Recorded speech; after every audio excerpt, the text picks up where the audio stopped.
사도행전을 통해서 이 각각 시기 때마다 하나님께서 이루신 역사를 여러분 잠깐 볼게요. 예루살렘 교회에서 교회가 형성되는데 시작이 성령의 역사입니다. 그 다음에 유다와 사마리아에서 이방인들에게 복음이 전해지는 그 첫 번째 고넬료의 집에서 일어났다는 것이 성령의 역사입니다.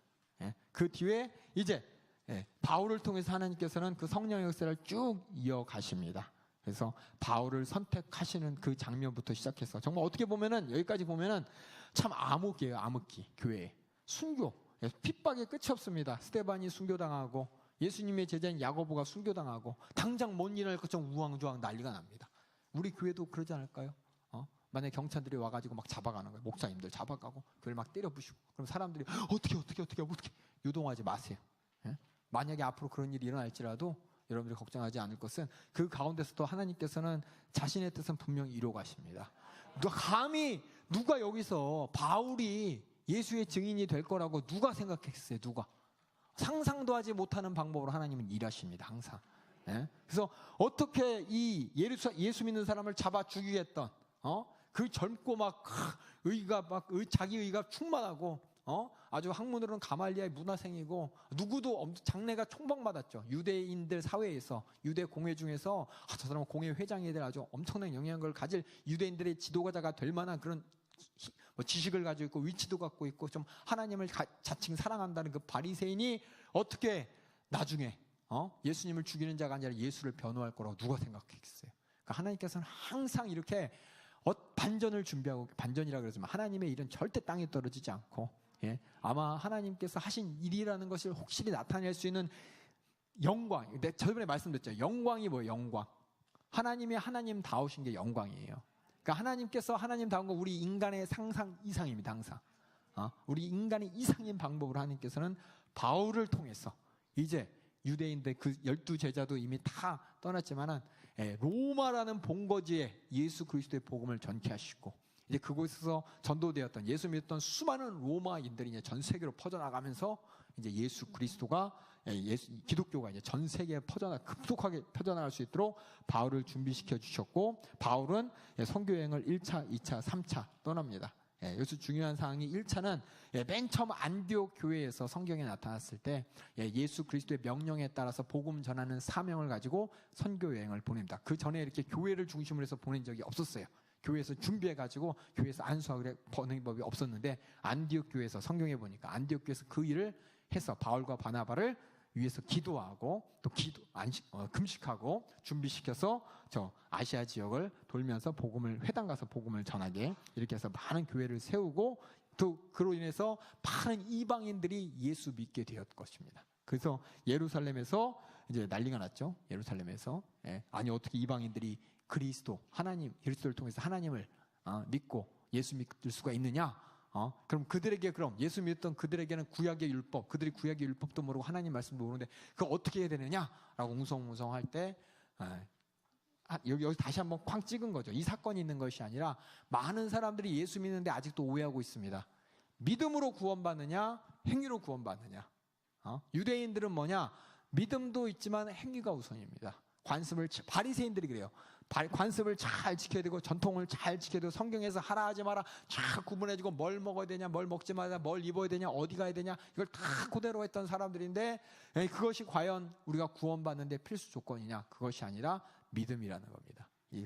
그것 때문에 그것이 아니라 바로 이 십자가 보혈의 공로 예수 그리스도의 십자가의 복음을 믿는 것으로 믿으면 은혜로 구원받는다. 그렇다면 구약에 있는 말씀은 무엇이냐? 그 말씀 이방인들에게 짐지우지 말고 하나님의 이 은혜의 법 이것을 부수지 않는 한에서는 자유를 주자라고 해서 네 가지 뭐라 그랬죠? 첫 번째로 우상 숭배하는 거 먹으면 안 되고 두 번째는 음행하면 안 되고 세 번째는 목 매달아 준 거 먹으면 안 되고 네 번째는 피는 먹으면 안 되고 이 네 가지는 뭐냐? 구약의 말씀도 있지만 이 예수 그리스도의 피의 보혈로 구원받는 데에 대한 이 복음의 가치를 훼손시킬 수 있기 때문에 이 네 가지 빼고 남은 거지 하자라고 예루살렘 성회에서 결국 뭘 확증하는 것이냐? 네 가지만 하자가 아니라 우리의 믿음은 우리의 구원은 무엇으로 받는다? 믿음으로, 은혜로. 믿음으로 말미암아 은혜로 받는다는 것을 확실하게 꽝 정하는데 그렇다면 우리가 자유해도 되냐? 마음대로 자유해도 됩니까? 안 돼요. 맞죠? 그 네 가지 말고는 내 마음대로 이건 하나님 마음 모르는 거예요. 하나님과의 관계를 인격적으로 한 것이 아닙니다. 하나님이 기뻐하시는 게 뭐예요? 내가 해야 될 일인 거죠. 하나님이 원하시는 거 내가 해야 되는 거죠. 그게 뭐냐? 옆 사람 실족시키는 거 절대 아닙니다. 옆 사람 시험 들게 만드는 거 절대 아닙니다. 예, 그것에 관해서 만약에 그래서 바울이 그랬죠. 예, 고린도전서에 저 사람이 만약 내가 고기 먹어가지고 실족하게 되면 영원히 고기 안 먹는다고.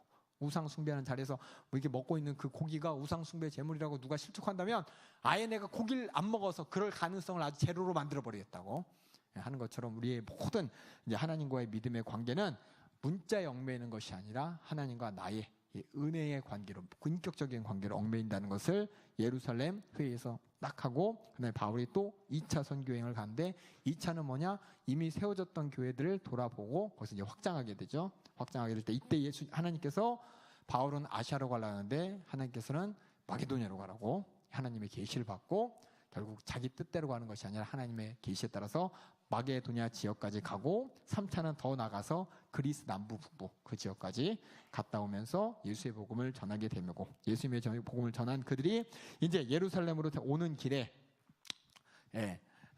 에베소에 있는 장로들을 초청해 갖고 이제 예루살렘에 갈 일을 하는데 어떤 예언자가 뭐라 그랬죠? 바울한테 예루살렘에 가면 잡혀가요. 자기가 환상을 본 걸 예언하니까 그럼 안 가야겠네. 이게 아니라 하나님의 기쁜 뜻이 무엇인지 이제 알고 내가 이럴지라도 가서 복음 전하고 오히려 하나님께서 그 기회를 통해서 큰 일을 더 큰 일을 하실 것이라는 믿음으로 말미암아 예루살렘에 가서 있다가 이제 로마로 가는 계기가 열려서 로마로 가서 이제 복음을 전하면서 사도행전이 끝나고 이 로마에 도착한 이 복음이 사도행전 28장이지만 29장, 30장, 31장, 32장에서 2019년 오늘 지금까지 이르러서 토고까지 가고 있습니다. 그렇죠? 우리 교회를 통해서 이제 토고까지 가고 있다는 걸 여기 보면서 사도행전은 이렇게 하나님께서 복음 전하는 사명이 끝까지 전해집니다. 사도행전은 다시 말해서 뭐냐? 예수님의 처음 명령, 성령이 임하시면 예루살렘과 유다와 사마리아 땅까지 내 증인이 되리라. 그래서 이 증인, 이 사도들이 다 예수의 생애를 재현했습니다. 예수님의 12제자도 예수의 증인이 되어서 가서 예수님처럼 말씀 전하고 예수님처럼 고난받고 예수님처럼 순교했습니다. 그러므로 말미암아 사도행전은 예수의 생애를 재현하는 사도들의 인생이고 더 나아가서 예수님의 명령대로 이 성령이 임하셨을 때 성령으로 말미암아 제자들이 예수님이 했던 모든 일들을 할 수 있었습니다. 베드로도 성령으로, 또 야고보도 성령으로, 예수님의 12제자도 성령으로, 또 바울도 성령으로, 성령이 일하신 예수님이 행하셨던 모든 표적과 기사와 이적을 똑같이 행하면서 살아계신 하나님께서 성령으로, 예수님께서 성령으로 제자들과 함께 계시면서 그 모든 복음 전파의 사명을 예수님이 갈릴리와 또 예루살렘에서 했던 것처럼 똑같이 유다와 사마리아 더 나아가서 땅끝까지 지금도 진행되고 있다는 것. 다시 말해서 하나님은 살아계십니다. 분명히 살아계시고 하나님의 뜻은 땅끝까지 복음 전해서 한 사람도 멸망치 않고 다 구원받는 것입니다. 그 구원받는 것은 뭐냐? 믿음으로 인정, 하나님을 믿음으로, 하나님의 문장을 믿는 거 아닙니다. 우리는 하나님이 어떤 분인지를 믿는 거예요.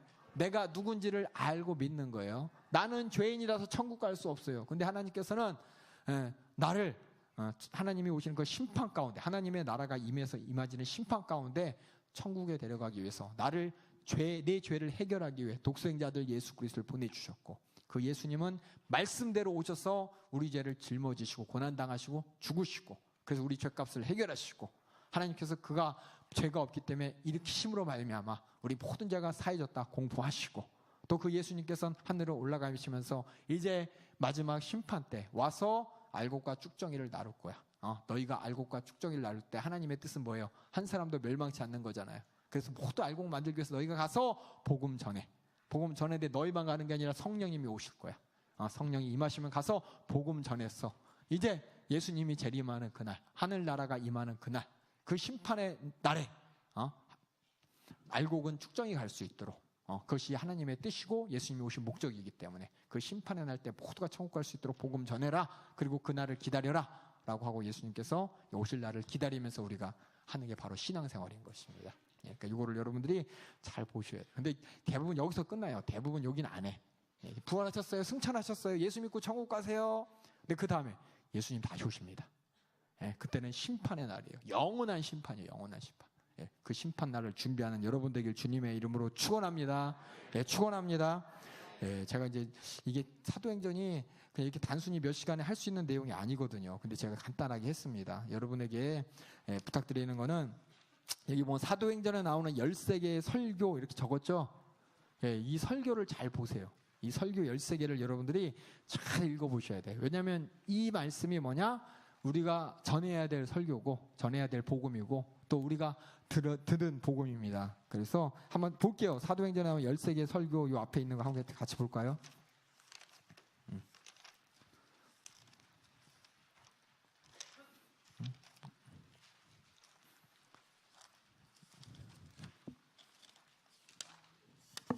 저기 7강 끝에 8강 앞에요. 예. 첫 번째 설교는 베드로가 그렇죠? 유대인과 예루살렘 모든 사람에게 한 설교인데 이 설교 내용이 뭐였습니까? 예? 2장 14절에 39절에 생각나세요? 이것만 확인하고 이제 오늘 끝낼게요. 예, 사도행전 2장 14절에서 39절 한번 볼게요.